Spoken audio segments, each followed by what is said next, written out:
President Bola Ahmed Tinubu removing tariffs, VAT on pharmaceutical import, and my guest will do justice to the topic today is Dr. Abiodun Ayeku, former chairman of Pharmaceutical Society of Nigeria here in Ondo State, and also a fellow of the Pharmaceutical Society of Nigeria. It's a pleasure to have you on the show today. Thank you very much. Good morning, sir. Good morning, viewers. Let me take a look at what's also going on in the country, especially in the health sector. You discovered that a common man cannot go to buy any drugs in Nigeria. What would you say is actually responsible for this? Thank you, sir. It's a myriad of issues that have put themselves together to bring this hardship that we are presently experiencing. And as a matter of fact, the inability of people to access health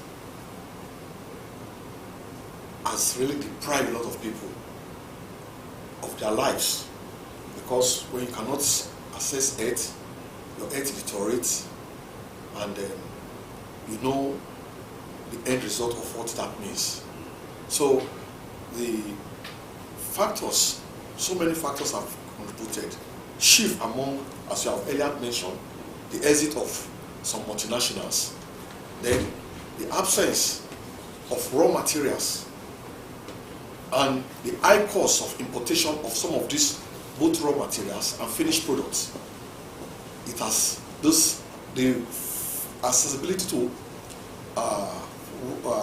scarce dollar, high demand of dollar. So those are some of the factors that have made it difficult and made the cost of healthcare commodities, especially drugs, to be very, very high in present day Nigeria. Does it not even give you concern that 70% of the drugs used in Nigeria are also imported? It gives us a lot of concern in the Pharmaceutical Society of Nigeria. As a matter of fact, the Pharmaceutical Society of Nigeria have been crying in the last 15 years that the government have to look into that direction. That, as a matter of fact, as you said earlier, the type of attention the government have been giving to some other sector, like the petroleum industry, they should also give such attention to pharmaceutical services in this country, so that we too will not only be importers of medicines, will be a hub for manufacturing of such medicines in the country. Because having less than 30% or 20-something% being manufactured for a population of 220 million is grossly inadequate. So does it mean we're still producing drugs in Nigeria? Yes, we still produce. But we cannot produce enough. Yes, we cannot produce enough. That's why we're also importing 70% of exactly. Okay. But according to NAFDAC, NAFDAC says that about $2 billion have been invested in that sector, and also about 20 to 25 companies are also springing up across the country. Yes. The truth is that as big as that money might sound, it is very small in the pharmaceutical sector, in the pharmaceutical landscape. Those millions are very big, but we need more interventions of such. At the point in the COVID era, you know how much the government gave to the industry. Some industry keep up there. Some started manufacturing, some started producing. So, but ever since the COVID era have gone, that has stopped. Those such interventions should not be only when we're having global crisis or national crisis.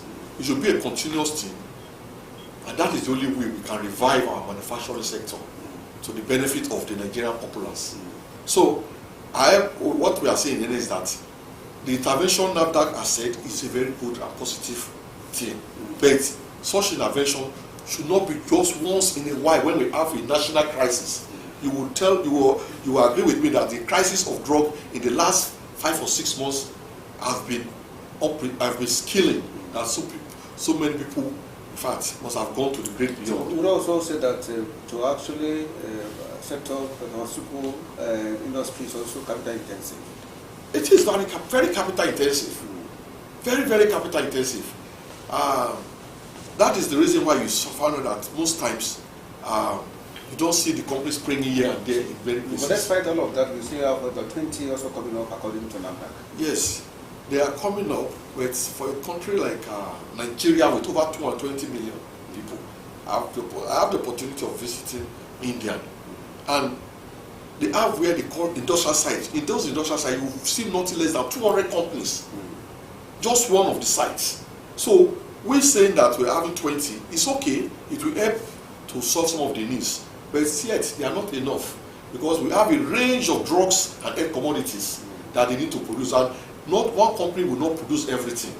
They will produce a particular set, because most of the companies too are specialists in different areas of manufacture of products. They might specialize in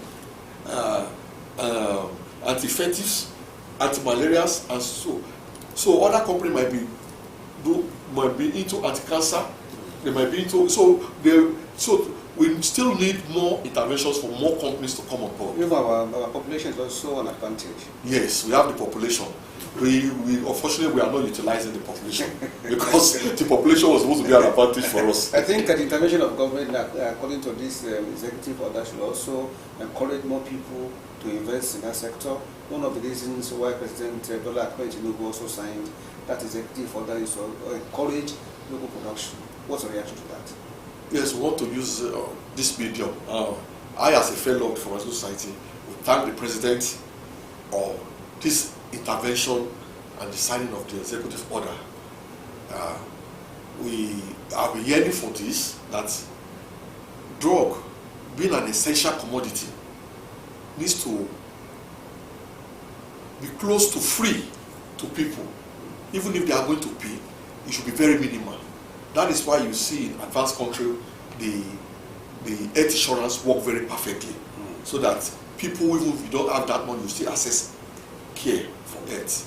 So this intervention and the signing of the executive order is going to do us a lot of gain, because of the fact that essential medicine will be available for all. Disparities in health will be solved. The disadvantaged people will be able to procure their medications.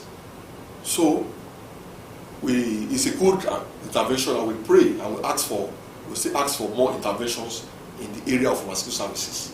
Let's look at the intervention. The government is saying that the tariff on materials we brought in should be zero. Also, VAT will also be zero. I don't think this will also go a long way in assisting people, especially those who also having at the back of their minds to establish companies. Yes, certainly. It will help. Yes, the intervention. I specifically asked that of company because it's not only about importing drugs. Yes. Let me make a clarification, yes, sir. The intervention, as good as it seems, that there's going to be zero tariff on drugs and health commodities. It can also be a disadvantage if not utilized very well. How? Now, if finished products are coming in, or drugs are brought in, if we are not careful, the local manufacturing industry will suffer, because Nigerians manufacturing company coming up will not be able to compete with the companies abroad in products. So if we are not careful, the country will be flooded with so much international drugs that our local manufacturing company might suffer, if not go to extinction. So that's why you say the government also need to protect the local industry. And some of the way they will do this is by granting long-term loan and support them in the areas of equipment, manufacturing, so that they will be able to, while the country is planning to exit the importation after some time. I think that the order is also specific here. We're talking about machinery, equipment, and also raw materials. Okay. I think basically they're also looking at those who's going to come to set up industries. Yes, that is very good. If the machineries are there, apart from machineries, there are other things that you also need in setting up an industry. Because the government should be looking forward for a stable manufacturing of drugs by locals in the long run. In as much as we are bringing in drugs at zero tariff for accessibility by all, especially disadvantaged people, we should be looking at inward that our local manufacturing industry too, we have the ability to grow during those periods, so that at a point, those manufacturing companies locally will even be not only manufacturing for local consumption, we will have the ability to export. So we shouldn't just say because the government has given us the leeway to bring in these products, we won't develop, we won't protect the local manufacturing industry. If we don't protect the local manufacturing by a means of putting on regulations that will help us grow. Some of the regulations could be that local drugs must be used in our various hospitals. Okay. Some of the regulations will also be that government will patronize local drugs, because we have time drugs, government will buy drugs for free aid. They want to do some program, they will buy some drugs. So preference will be also given to the local industry, otherwise our local industry will go to extinction with time if they can't cope with the competition, because there's no way the local industry at the initial period will be able to compete. So why in the first place that Nigerians would also prefer the foreign drugs to the one we're producing here? Does it mean that they are not as quality as the one we are getting from abroad? No, it's not. Yes, you know, we Nigerians have a mentality. Once we see anything that is foreign, we immediately embrace it and think that they are the best, and it is not absolute true. It is not. It's a fallacy to believe that everything that comes from abroad are better than what is produced here in Nigeria. So, however, the fact remains that some drugs that are produced internationally, because so much has been done into the area of research and in those countries, and those drugs are either innovative brand or they are the manufacturer's trademarks. And maybe after the patency have expired, we now have to manufacture generics in our different parts of the world. Some people still have a taste for the original maker of those drugs, the original molecule of those drugs. But it doesn't mean absolutely that the local production. Why is it that we've not been able to also have international brand in Nigeria? Yes, because having international brand has to do with a lot of research and innovation. And research and innovation comes without a lot of money. Most of these companies you see that of international brand, just like you mentioned Sanofi, you mentioned GSK, those companies, if you go back, you see that before they go to those stage, apart from the finances they add in manufacturing, they add government subvention and intervention to support them in the research to bring out new molecules. So Nigeria, to a large extent, we have research going on, but we have not been able to have that breakthrough in bringing out innovative molecules that is world class. And because majorly we have to it has to point down to finance. You need a lot of finance, because the fact that you have spent $1 billion in research for a molecule does not mean that that molecule will be successful. At the end of the day, if a clinical trial is done and we find out that there's some percentage of the population are having some side effects that we cannot tolerate, that drug, no matter how much has been spent, the money will be wasted. So that is why companies themselves they have to, before they take that giant stride in investing so much, they are very cautious. And you know, government on its own part, but when they have government by their side to support them in some of these things, it might make it easier for them to go into such researches. So aside this executive order, now you still want government to come in the areas of research, exactly, and also loans and grants. Yes, and grants to protect the industry. But the institutions have also said that the manufacturers are not coming up to pick the researches that they also have all over. Well, I don't want to believe the manufacturers are not coming to bring, because even if you look at the universities of various universities have a lot of trust with companies. They want collaborations with even international agency. You can see sometimes even international agencies support research even in Nigeria here.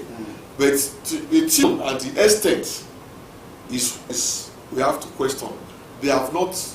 They have, well, I don't blame them. No, they are not. But as regards to what we are discussing in the manufacturing sector, the pharmaceutical sector, they are not too keen in investing so much because they are not too sure the outcome of what the result will be. You see, to government, talking to government, and even within the Pharmaceutical Society of Nigeria, there has been in the academia do their research and bring out the molecules, and the industry takes it up. Both bodies are able to brought out 4 molecules that is waiting commercialization.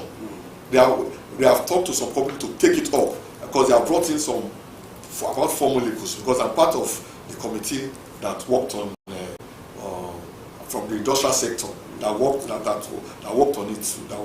That worked on it. So we have, the Pharmaceutical Society have actually collaborate with their organs in trying to bring out local manufactured products that is from within. So